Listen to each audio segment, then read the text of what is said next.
monthly YA lit podcast hosted by Dawn Ahdieh and Elise Martinez, YA librarians from the Chicagoland area. Each episode features reviews and rants on new and upcoming YA books. We are here to help you navigate your TBR pile, what's good, what's bad, and everything in between. I'm Elise, the rejecter of romance. And I'm Dawn, the criticizer of books. So turn up the volume, here we go.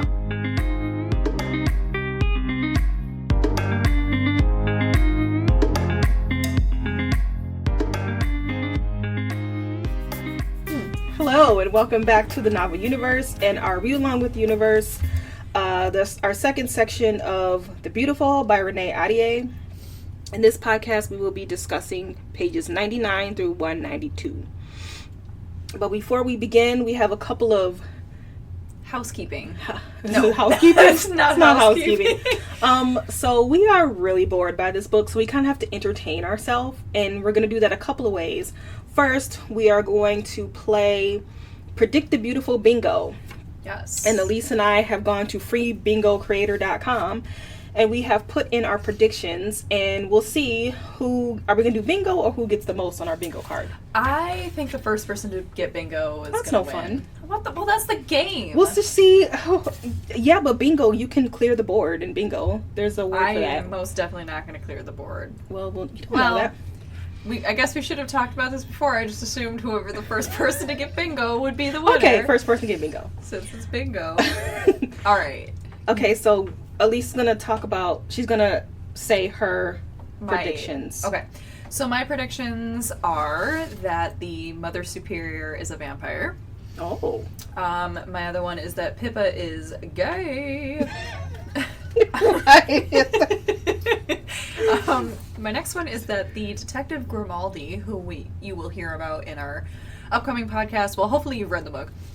Detective Grimaldi is a vampire. I am predicting that Detective and Bastian are mortal enemies, that there is a love triangle that she's going to set up here, that Bastian's uncle is the murderer. I'm also guessing that Grimaldi is a murderer, and this is why we need to do bingo, because It could be one or the other. I am also getting massive Pride and Prejudice vibes from this book, so I'm predicting that this is ultimately going to go the direction of that story, and that it's a retelling. And I was telling Dawn, she asked, well, how will I know? I will know if Bastian ends up being this innocent, righteous, honorable man, Grimaldi ends up being the monster and or someone who's like wielding the demise of many characters, and if Bastian is the key to Celine's moral conundrum and like outs Grimaldi, his foil. Okay? That's how it will be. Okay. That's how I will know that it's a Pride and Prejudice retelling. And my last prediction is that the snake is a shapeshifter. Don't know who. Oh, so you're not going to go with I'm my not prediction? gonna. No. I'm just going to say that the Damn snake it. is a shapeshifter. I want to put that on mine. Yeah. I'm going to switch that then. Okay. All right, so what's his name? The uncle. Yeah. Okay, so my predictions are that the detective finds out about Celine's murder at home in Paris.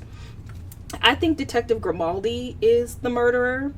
The other POV that's slucking? That's not a word. Slinking, skulking in alleys and stuff. I think that Celine and the detective will date. I didn't exactly... Lisa's dying over here. I didn't say that there was going to be a love triangle like you did, but I'm just going to say that I think they're going to date. Okay. I think the convent is a front for the court. So is the court like the group of vampires, or is it like a... We're not sure yet. But, I mean, what is the court? There's like a group of people? We don't know what we the don't court know yet. Okay. I'm getting the court confused with Jacques. I think it's two different things. It is two different things. Okay. Yep. Okay. So, I think the convent is a front for the court. I think Pippa and Odette are going to be lovers. For sure. I think the uncle is the snake. The actual snake, like, Nagini. Yeah. I think the Mother Superior is part of the court. And I think Bastian is going to be accused of being the murderer, which is a big duh. And I think Celine's dreams are magic, because I think she has to have some type of magic, because otherwise she's just a lame loser. Yeah. Okay. All right, good stuff. So we have another game that we're playing, and it is called How Many Times Will the Word Murderous Show Up in This Section? I predicted 8 times. Elise predicted 5. But between the pages of 99 and 192, there were actually 6. So Elise won that round. I won. She says murderous so much. It is distracting. It's a game. It has become a game. And we can't drink at work, so... Exactly. It's a drinking game. It's essentially a drinking game. So everybody takes 6 shots. Yeah. All right. Great. So let's do the sum up between 99 and 192. So the snake has reared its head, and forgive me for this shitty sum up because I wasn't prepared. And as Pippa and Odette go and take care of Pippa's stress, Celine and Bastian have a time alone to get to chat and get to know each other a little bit better. And then at that time, we find Annabelle has been murdered. In comes the new detective, a new character, Detective Grimaldi, and he's questioning everyone. But Celine and Pippa are like, we want to go home, it's late, question us tomorrow. I don't want to leave out like big stuff. They do go back home. The detective interviews them, and they go to Sunday Mass. Yeah. Arjun is sent to be the lawyer, the attorney on behalf of Celine and Pippa, which I think Bastian was trying to protect her. However, he's also trying to protect his ass, and he needs somebody in the room to see what information is being disseminated about his family, the establishment that he owns, etc. What else happens that was a big deal? Odette has some kind of connection within the church because she was able to get the Monsignor, the priest, to talk to the Mother Superior and let the girls continue to work with her. So that's because the church is in the vampire group. Right. So I think your prediction is slowly walking towards the truth there, although we don't necessarily have confirmation at this point. Oh, explicit confirmation. I think that's it. There's just a lot of eyeballing and tension failing to be built and annoyingness all over. And Pippa shrieking and gasping. Shrieking and gasping. Can we please stop this? It is so obnoxious. Yeah. Oh my god. It's let's stop. I think that's it, Dawn. All right. Alright. So, we decided to split this up not by chapters, but we're going to do themes and characters and writing. So, what is it first? Let's do themes. I'll let you go because I don't know if there are none. Oh, okay. There's just so the theme of this you have pulling section, modern concepts. Yes. So today in this section of the book, I noticed that Renee Ahdieh is continuing with I know we mentioned in the previous podcast how she continues to go off on these sort of social commentary diatribes. And it happens again in this section, but this section specifically deals with a conversation surrounding white privilege. She doesn't call it white privilege because, as we know, that is a very modern term. The occurrence of this thing is not new, and I'm not at all saying that white privilege was not a thing back then. Obviously, it was, so let me just get that out of the way. However, I don't really think that it would be discussed in the way that Celine and Arjun, is that who it was that was having this conversation? Yeah, about him being a lawyer. Yeah. So he's describing how... It was Pippa. It was all three of them. It was all three of them, you're right. Yeah, Pippa was present. He was basically telling the girls that, I can't practice law because of my skin color, even though I know the law backwards and forwards, and so we learn that he is essentially Bastian's attorney. And Pippa attempts to deny that is a thing, and he basically shuts her down. I have a problem with the fact that she is obsessed with writing the world that she wants this to be and not the one that it would have been, because it's taking me out of the story.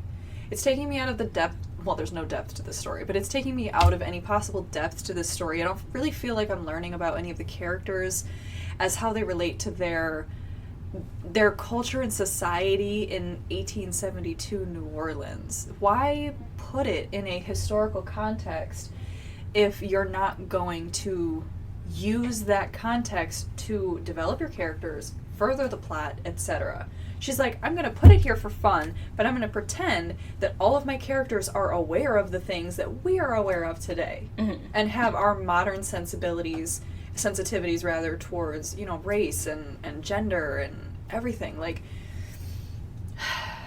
we are a century from the civil rights movement, and as you mentioned, even still, it's 5 years outside of the Emancipation Proclamation. That's huge. Yes. And she's not bringing it up at all. Yeah, and so because of that, people definitely, this would have been on people's minds of like, well, okay, where do minorities fit into our culture?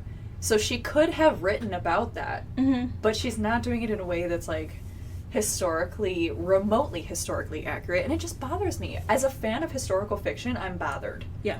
So, you know, I know that's kind of a gripe, because people are like, well, why wouldn't you write the world you want to see? And that's okay, but like, then make a fantasy world. Yeah. I don't know. Set it in. Yeah, it's just a problem for me that it's real life.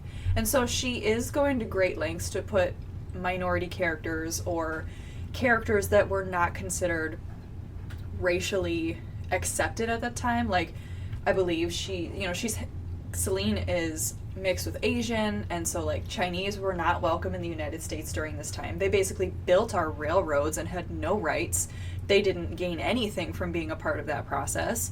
So, but she's not going into that. She's not going into her mom really at all and how her race is playing into her character development.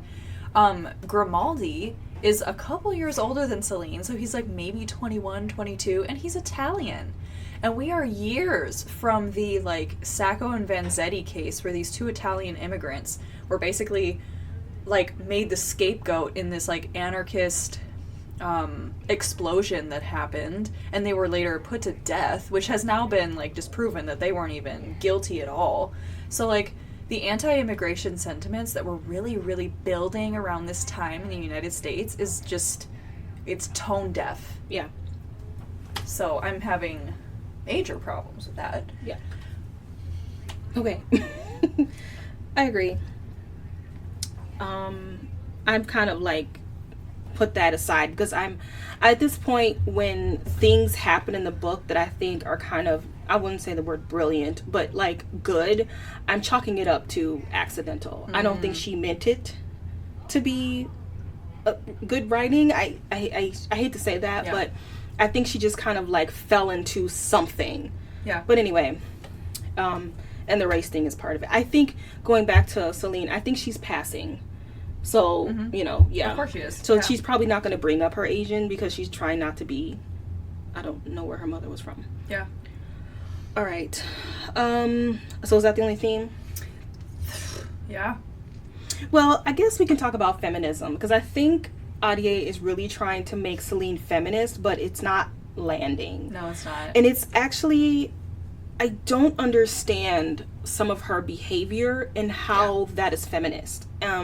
Yeah. A couple of things that she does it twice, where she gets upset when her female wiles don't work on men. Yes. So she puffed out her boobs to Bastien, then he noticed, and then she got offended. Yeah. And then she tried to put it on the detective, and then he called her out on it, and then she got offended. Yeah. I don't understand what Ahdieh is trying to say. Yeah, that was a very confusing scene. I don't either. You know, when even Pippa, who's supposed to be this, you know, queer character with representation, it's like Pippa is fading into the background. Yeah. That's a slightly different topic. We can hold off on that one. I'm not sure where I was going with that, but none of the characters really seem to be exhibiting actual feminist behavior, how they engage with their world. I mean, yeah, that scene was very confusing for me. There's another scene. It's on... Well, and when Arjun is, like, offering his services for free, she takes it personal and is about to refuse his help because of his and Bastien's male pride. I was like, girl, you are being offered free legal representation. Use it. Yeah, it's she's so what's what I'm looking for? Inconsistent. And then in the last chapter of this group of chapters, she's like, oh, I just need to forget myself and go off and marry a guy and have a bunch of children. What the fuck? Well, I think I know where Ahdieh is trying to go with that. But going back to this whole thing about she gets upset when people offer help. And when the detective was interrogating everybody at Jacques, she gets upset that he doesn't speak up for her, Bastian. Yeah. Because at one point he speaks up for Pippa, and then she's like, why isn't he spoken up for me? Yeah. I was like, well, I thought you were a strong woman and you don't need help. Now we do need help, and now we don't need help. And then after that happens, I think, is when she tries to, like, use her feminine wiles on Grimaldi, right? And then before that, she goes, men are so predictable, but he didn't fall for it. I don't know what Ahdieh is saying with that. Yeah. I'm confused. Like, are we supposed to think that Celine is prideful and egotistical? Again, is this a Pride and Prejudice retelling where she's so prideful? Oh my god! Like, but it's not landing. It's it's just coming across as inconsistent character development. Another thing, I don't know if you caught this, Elise, but so she's dreaming. Yeah. And in her dream, and I don't understand. Once again, I don't understand where Celine is going with this. She says in her dream, Celine observed. I just realized this is third person.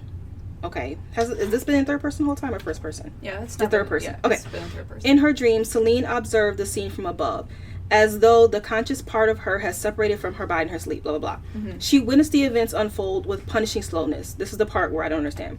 Watched herself make mistake after mistake. So just before I set this up, this is where she gets assaulted. I think she means sexually assaulted. I think she means that she's unwittingly... Well, no. I think this is just victim blaming herself. That's what I'm herself. Like. Okay. Yeah. Sess was like, is she victim blaming? And she says, watch herself make mistake after mistake as though God himself wished to teach her a lesson.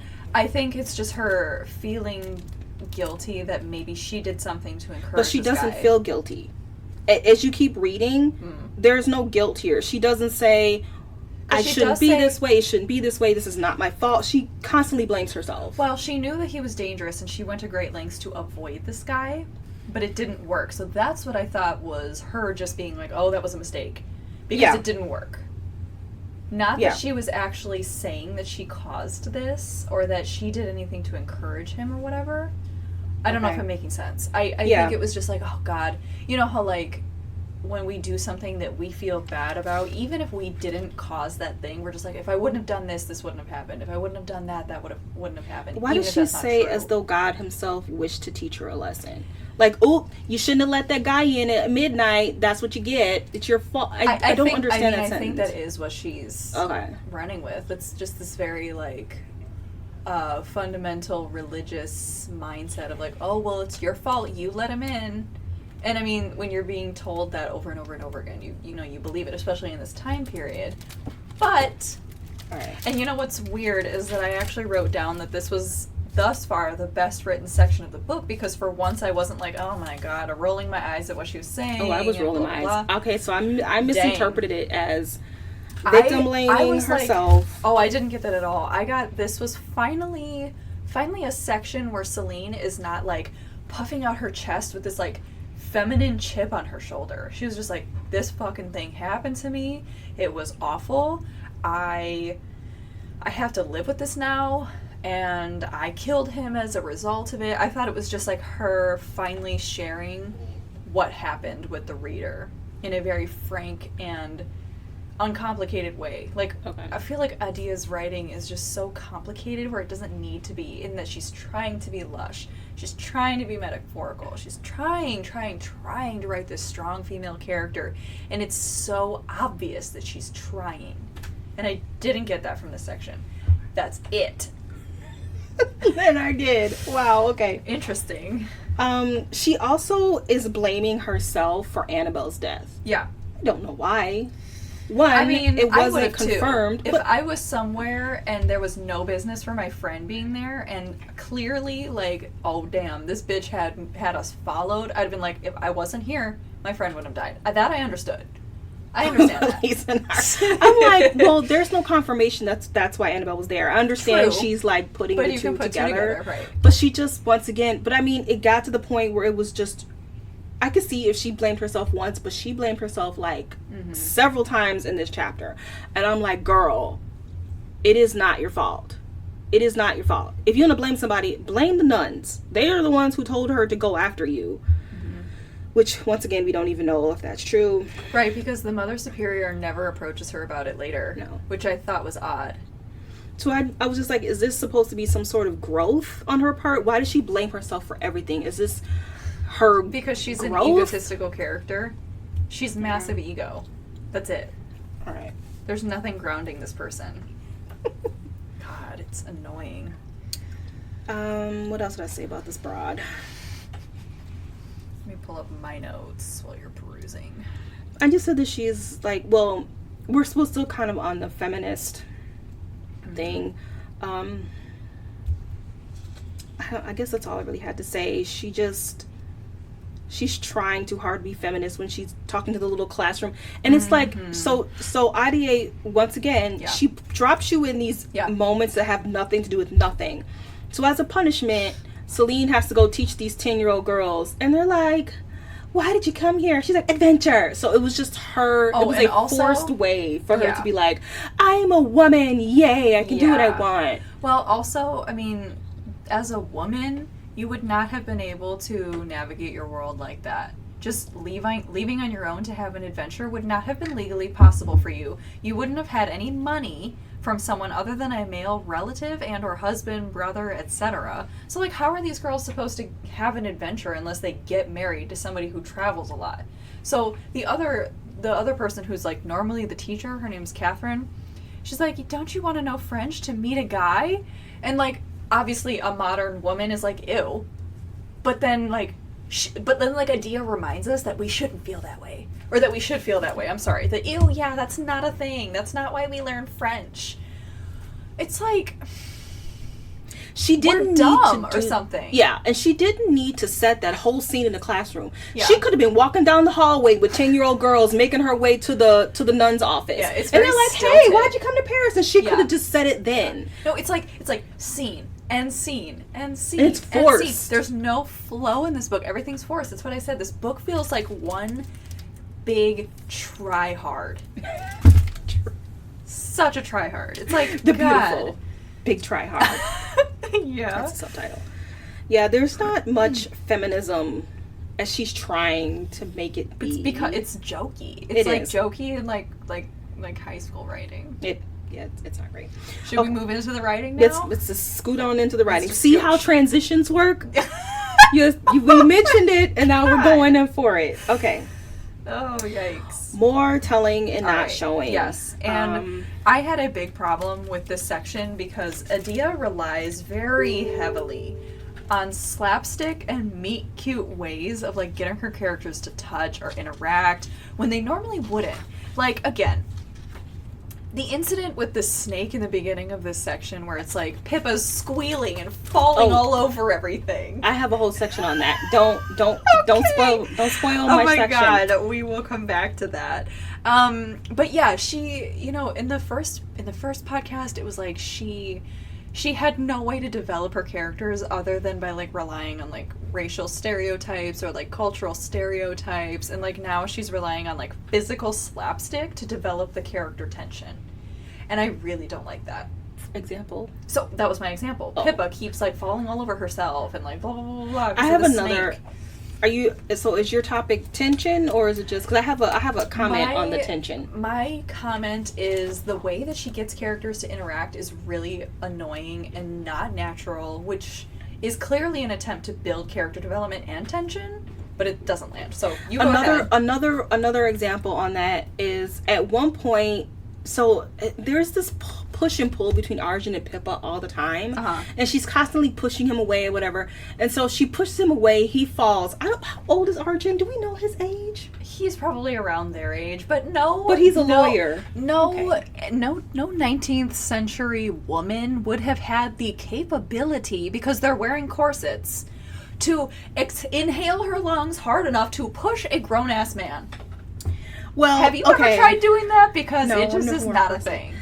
Well, that isn't even my problem with that whole thing. It is, because it's stupid. But she pushes him away. He falls. Oh I'm my assuming God. he's a young man. He needs another man to help him stand up, just so she can introduce Nigel. I know. This is what I'm saying. The slapstick That's why I was talking about it, because you were mentioning it. Jesus. And then Nigel is completely forgettable. And that's why I think he might be the murderer. The next because page, he's mentioned I'm like, once. who the fuck is this guy with the mustache? All I know about him is that he's got a mustache. He's got to be something. Is the mustache magical? He probably is. The mustache is probably the uncle. The mustache lives on the face, and it's gonna turn into the uncle. Oh my god! Like, this book is insane. Not in a good way. So I was saying that it is more telling, not showing, which is for sure. Ahdieh's huge problem for her. Page 166. Okay, so she is about to be interrogated by the detective at the convent, and she's like, she talks about how she failed the first time with her feminine wiles, and she goes, today the attire had been chosen to make the point that Celine cared not a whit whether the sneering, self-important young detective found her attractive. Can we not tell us that? Can we just have us infer by the way she's dressed, what she's saying through her, don't tell us everything that she's doing. Are you finding something else? I am finding something else for the more telling. Yeah. Telling, not showing. So my biggest problem was the fact that after we learned that Annabelle is murdered, there is a whole section. It's called An Aerialist on a Tightrope, and it is 8 pages of Celine's stream of conscious about everything we need to know about Annabelle's murder, okay? From her point of view.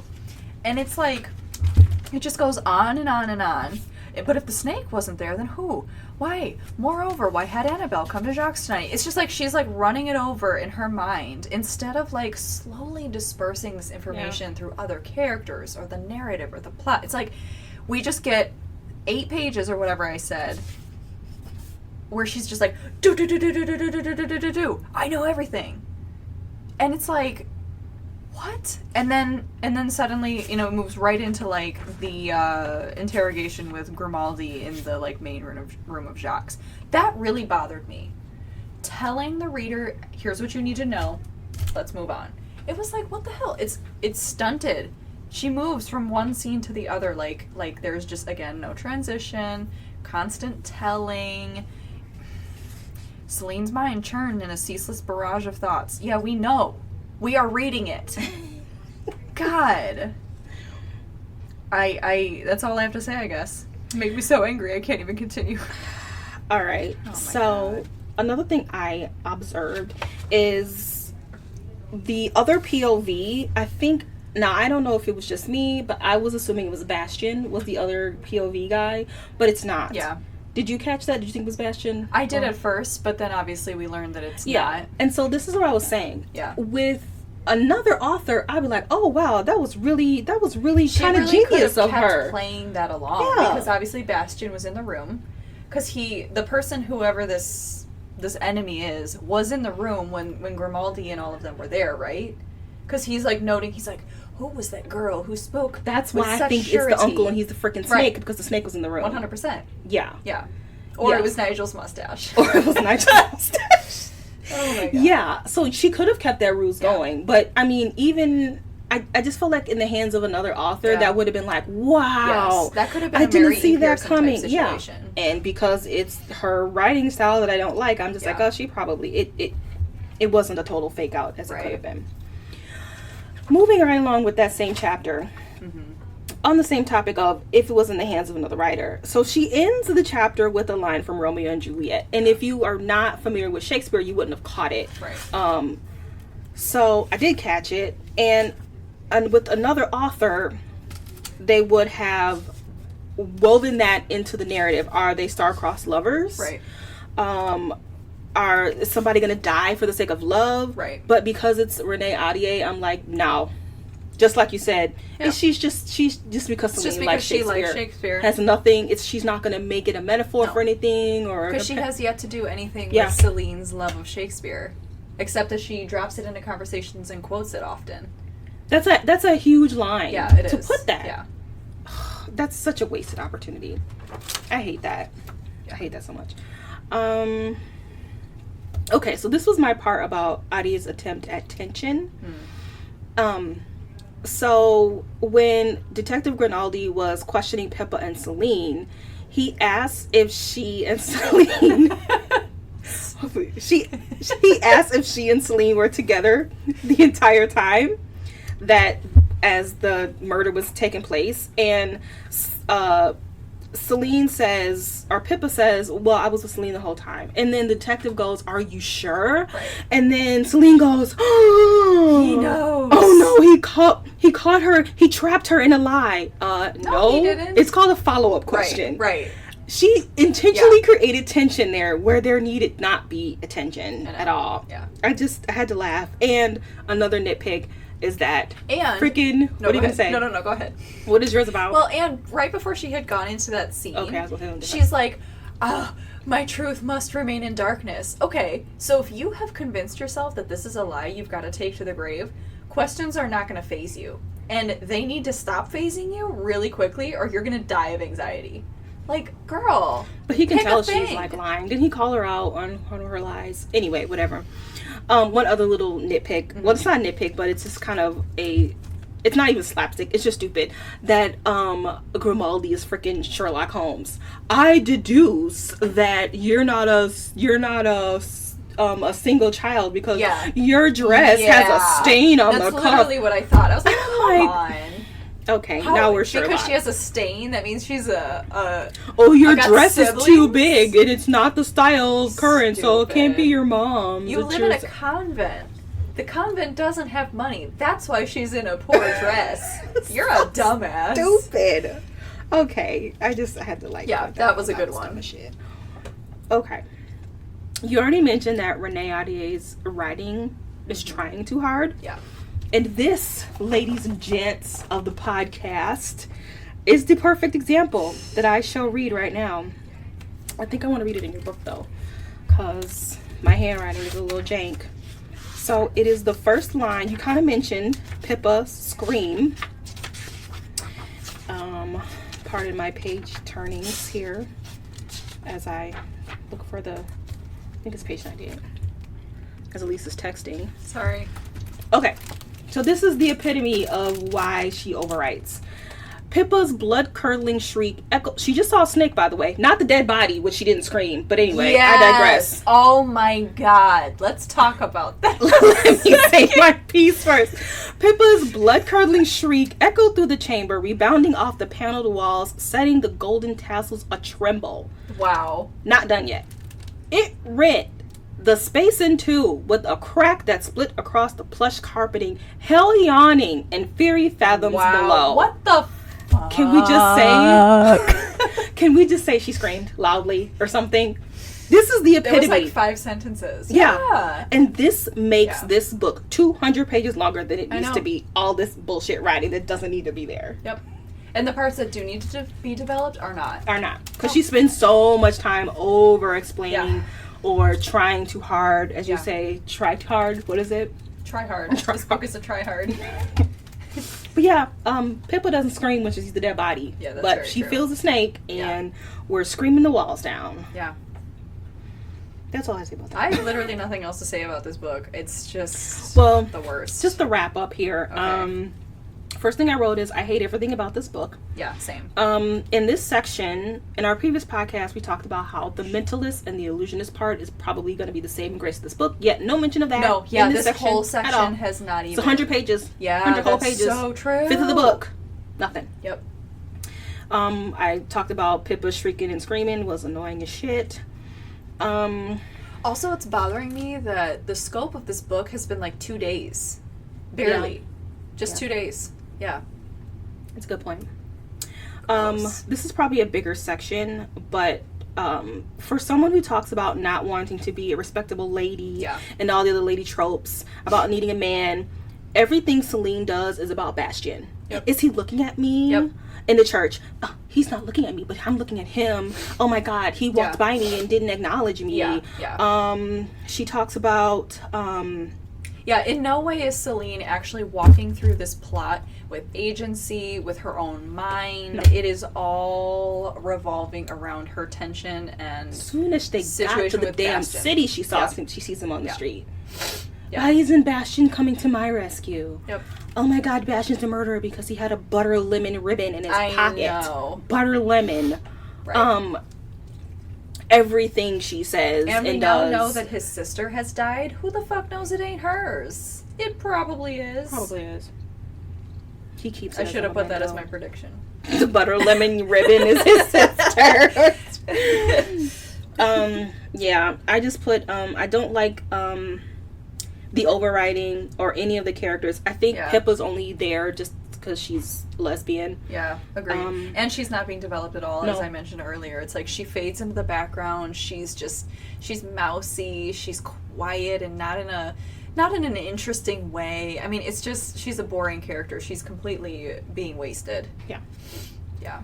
Even Odette, who's a very interesting character for some reason, is not featuring on the page enough. The most interesting thing she did was and I'm wearing gonna pants. I'm gonna need some more from her other than just like, oh my darling, how are you? She's a very like, what are you hiding? Yeah, like, what are you hiding? Like, let's get down to who you are. I don't know any of these characters. No. I barely know Celine. Only thing I know about Celine is that she's a murderess and she freaking and that's it. Yeah. She just keeps mentioning There's a mystery with her mom. But again, all of the book is getting lost in the like eyeballing between her and Grimaldi and the tension that's not there between her and Bastian. I hate romances. This is why I'm a rejecter of romance. I wasn't expecting you to say that. I hate romances. It just muddles plots, you guys. I think we're done. Man, we gotta for this section. Oh, you don't understand the agony we go through reading this book. We have to literally break it up to 25 pages a day just to get through it. Yeah. It's not a good time. And it's like a constant bitch fest. I'll be reading. Oh my God, Dawn, I can't, blah, blah, blah. It's like, just constant. It's really difficult, guys. Difficult. All right. Well, join us next Thursday when we will be reading pages 193 to 291. Oh, Jesus Christ. Save me. We will catch you in the next